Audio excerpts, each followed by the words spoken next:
Jesus, the strongest man who ever lived. Jesus died at 33, but he didn't die of sickness. He didn't die of weakness.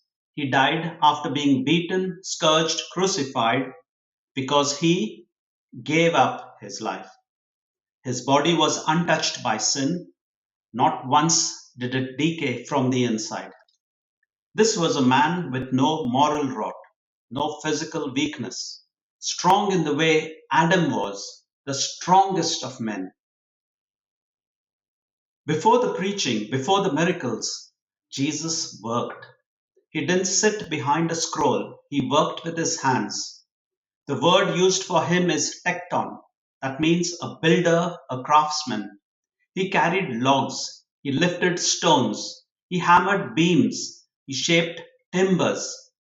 This wasn't IKEA furniture. This was solid, heavy, first century labor, sun up to sundown, in the heat, in the cold, with calloused hands and a back built by effort.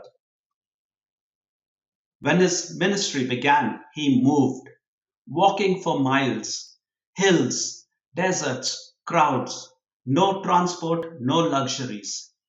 He walked more in 3 years than most men do in a lifetime. He slept rough, ate little, and kept going. Jesus didn't avoid confrontation. He flipped tables in the temple. He made a whip and drove out grown men, not because he lost control, but because he had it.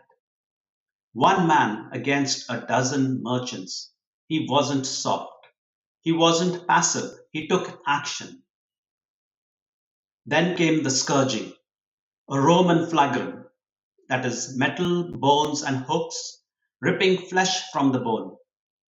Many men died from the lash alone, but Jesus didn't.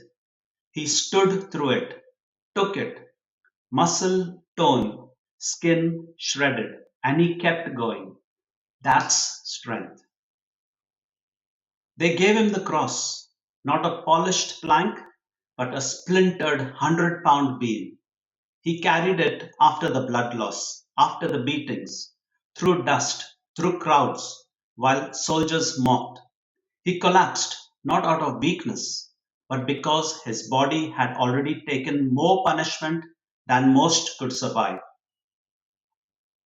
Then came the nails, driven through nerves and bone, and he lifted himself up again and again to breathe. That takes chest and arm strength most of us will never know. Most crucified men died in hours, but Jesus lasted for more, not clinging to life, but holding on until the work was done. You want to know how he could endure it?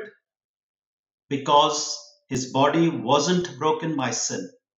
No illness, no corruption, no weakness. His strength was pure, unfiltered. What Adam had in Eden, Jesus had in Nazareth. He didn't just survive, he chose the cross. He carried the mission and he conquered death.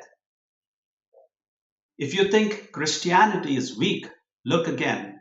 Look at the man who worked with stone, stood against the mobs, endured torture, and defeated death.